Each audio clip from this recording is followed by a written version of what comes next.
Okay, so question. Taylor Knibb, she's beaten you twice in a row now. You obviously beat her at the Olympics where it probably counted a bit more for you, but then the next step in your career is clearly going to be middle distance racing. She's 2-0. What do you have to do to beat her? I know what I have to do. I have to improve my bike, and that's what I'm going to be working on. I know it's not going to happen in the next 4 weeks until Dubai, but she's the level where I have to get to if I want to win one of these races. So that's what I'm going to aim for, and that's what I'm going to train for as well. So you think you can't bridge the gap in the next 4 weeks? So are you already in your head thinking it's going to be hard for me to win the grand final? No, for sure not. It's going to be a new race. It's going to be a different course, but I know that I won't improve 5 minutes on the bike in 4 weeks. It's just not realistic. But every race is new, and yeah, I feel like maybe if I can improve a minute or a minute and a half on the bike and swim a little bit better, I can get closer and yeah, make sure I am close enough at the start of the run to play my superpower. Okay, so I want to talk about you and your coach. Your coach, Brett Sutton, has always had like 1, potentially 2 female athletes who are the best in the world. Chrissy Wellington, Daniela Reef, Nicola Spirig, Julie Derron.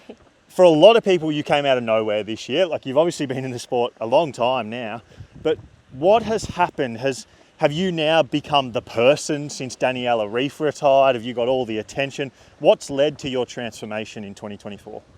I feel like it's been just a build-up of a lot of consistent work to get here. But maybe in the last 1.5 years, I've just had the opportunity also to be more dialed in. I finished my studies. I actually went to China for 4 months to focus only on preparing for the Olympics. So that just gave me a lot more focus, I would say, and maybe a bit more specificity to take another step, have more time for recovery, just to focus a little more on the little things, and that's just made a huge impact.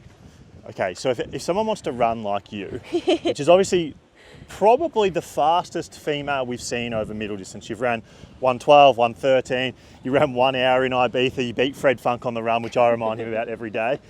Not that that's something to be ashamed of, but that's pretty impressive. So what is one session that you would set people, if you were coaching them, to run like Julie Derron? Well, since starting with Brett, we've pretty much repeated the same sessions each week. So there's a set of sessions that I do each week. So it's a lot about the consistency, about the repetitions. And one of my key sessions, and actually the track in St. Moritz now has a plaque on it with my name at the start of the 150 meters. So I would do a whole lot of 150 meters repeats on the track, and they've just gotten faster and faster over the time, but just get that leg work in, get into the rhythm and get a bit of speed. So choose a distance that you feel is manageable and repeat it and just don't give up. So what's the most amount of 150s you've done in a single session? 60. 60 150s? Yeah. How fast are you running? The 150s would be around 30 seconds, and then you get a 30-second rest, and you do that over and over. Yeah. 60 150s. Is that written on your program? Like, you open your program at the start of the week or get it on your phone at the start of the week and you see 60 150s? Yeah. And then there's usually an emoji, under the 150. Brett puts a fire emoji to say that one has to be fast, and then it's the recovery. He puts a turtle emoji to make sure I go slow on the recovery. Wow, that's I've never heard of that before. So yeah, people say Brett isn't very old school, but he uses emojis. Yeah, but old people do use emojis like that a bit, Well, then I'm old too. I like the emojis. Yeah, but there's a very distinct way that young people use emojis versus your mum and dad use emojis, right. Which, and Brett, surely he's more the mum and dad kind of emoji I use. would say so, yeah. Yeah. What's your favorite emoji? I think it's the thinking face, where it has the hand on it like that. Yeah. I'll probably overuse that. I don't know if it's my favourite, it's probably my most used. Yeah. What's yours? I think the smiley with the hands like this. Oh, just the happy smiley. I don't know if this is sexist, but that's a classic girl emoji. Girls love that emoji, whereas I don't reckon many guys use that emoji. I don't think so, no. Yeah, they're too macho for it, you know. Too cool to use it. I do use the dancing girl a little bit though. Yeah. When, well, we're in Las Vegas, so it makes sense, right? yeah, and the the one where the shrugging shoulders one. Yeah. Yeah. It's just like, I don't know. Yeah. Okay, so the set of 150s, 60 150s, is starting to make a little bit of sense how you run so fast now. Thank you. What other crazy sessions do you do? I don't think the sessions are crazy because, you know, when I started doing a more like control program, I didn't start with 60 150s. I would start with 30 maybe. So it just builds up and you get used to whatever you're doing. So I don't think there's really any crazy sessions. I mean, I think I told you about the 21 800s and it sounds like a lot. It sounds sort of crazy, but I didn't start with 28. I started with 8. Or I didn't start with 21. I started with 8 and then it went to 10 and then it went to 12. So your body gets used to whatever you make it do. Yeah, I get it and I agree with you, but you know the normal person hears that and they kind of think it's a little crazy. Yeah, but it's my job, you know. For me, thinking I had to sit in an office for 8 hours, Yeah, I that's would crazy. say, yeah, it's crazy, you know. Yeah. So it's whatever you're used to is normal for you. Outside of triathlon, and I know like when you're a professional triathlete, it's kind of your whole life and everything else doesn't exist, but what, if there is things, what does exist for you outside of triathlon in your day-to-day life? Yeah, for example, my sisters, they're also triathletes and they're my training partners, but also really, really good friends, sort of. So we enjoy going for coffee after the sessions and just spend time together. Yeah, spend time with my family in nature or go for good food. And then after the Olympics, I was finally home for a few weeks, so catching up with friends and doing stuff with friends. That's, yeah, when I have the time, that's something I enjoy doing. Talk to me about your coffee order.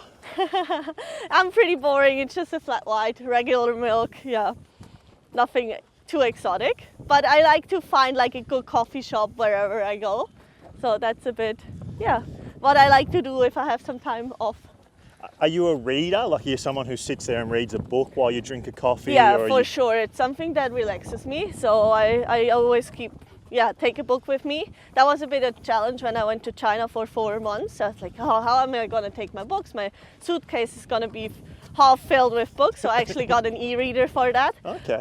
So yeah, I really enjoy just to read a book, dive into a different world and turn off my brain from triathlon as well. What's your favorite genre of book? It's just a novel, like, yeah, classic stories, usually probably love stories. Love ones? Yeah. Romance novels? Yeah, romance novels. Really? Yeah. Just like, you know, diving into a different story and not think about the world for a few minutes, hours, whatever. So you're a bit of a romantic at heart? Probably, yeah. Right, okay. So you're like, in what way you have the dream of like the big wedding with the perfect person, a family? Well, you know, here just during the men's race there was a wedding, but I don't think that would be my dream. Triathlon wedding? No. No, I don't know. I haven't given that much thought to that, but yeah. Ask me in Dubai and I'll think about it. Okay, I'll bring this back up in Dubai. Perfect. Do you ever read any like fantasy novels or crime ones or? Yeah, when I need a break from the romance, I go to the opposite genre. No, I also like to read biographies and some, yeah, not psychological books, but some, yeah, not novels. Okay. For a change. Like self-help ones ever? Sometimes, yeah. Yeah, okay. What was Gotta improve yourself. Yeah, what was the last one you read that you actually took something from? I think I read Discipline is Destiny, and I also read Atomic Habits. So those are, yeah, they all have some good nuggets in them. What's one for us? One nugget. I think from the Atomic Habits, it's like, it doesn't matter if you miss a day doing your habits, but you should not, when you miss it, you shouldn't throw everything away, but you just say it's a blip and you get back onto the horse. And I think it's something you can take for every situation in life. You have a bad race, doesn't define the rest of your career. You can get back out there and try again. Do you ever struggle with discipline? Like, are you someone who does miss training sessions every now and then? No. The opposite? Yeah, like if it's on the program, I'll do it. That's for sure. When was the last time you missed a session on program? I don't know, I couldn't tell you. That long ago? Yeah. Wow, that's good. That's the ideal person to coach, right? I think so. I think I'm pretty compliant when it comes to training.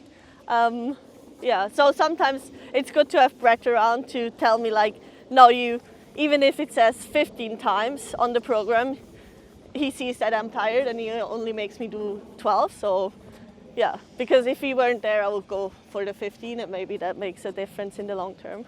What's the best training session you've ever done? How do you define best? In your mind, when you've walked away from it and went, wow, that was a good one.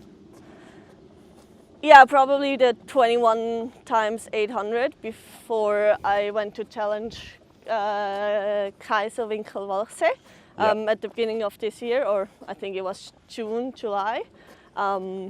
Yeah, they were on the 3:20 pace also. Yeah, that was a pretty good one, but I had help. I had 2 guys pace me, so that was a really good session, and it was a bit daunting at the beginning, not knowing whether I was going to be able to finish it, but I did, and that just, yeah, I take a lot of confidence from a session like that. Are you injury prone? Knock on wood. I haven't had a bad injury in, a year and a half, so I think generally I'm not that injury prone.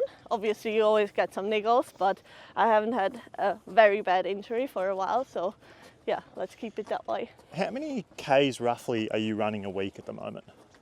I'd say 70, 80 K per week. Yeah. Yeah. With lots of intensity though, right? Yeah, I don't do a lot of chunk miles. I think that's also part of what makes us good and ensures that most of our athletes in the group stay injury free, that we just focus on what's important and don't do a lot of the unnecessary miles, I would say. Us females in the training group, we only run every second day, so to give the body and the bones more rest to recover from the impact of running. So that's, it's small details that make a big difference. Julie, 2 T100 starts, 2 second places. Yeah. Grand final in, a bit under a month's time. So good luck with your preparation for that. Thank you. Enjoy your romance novels. I will. And we'll talk next time, no doubt. Thank you.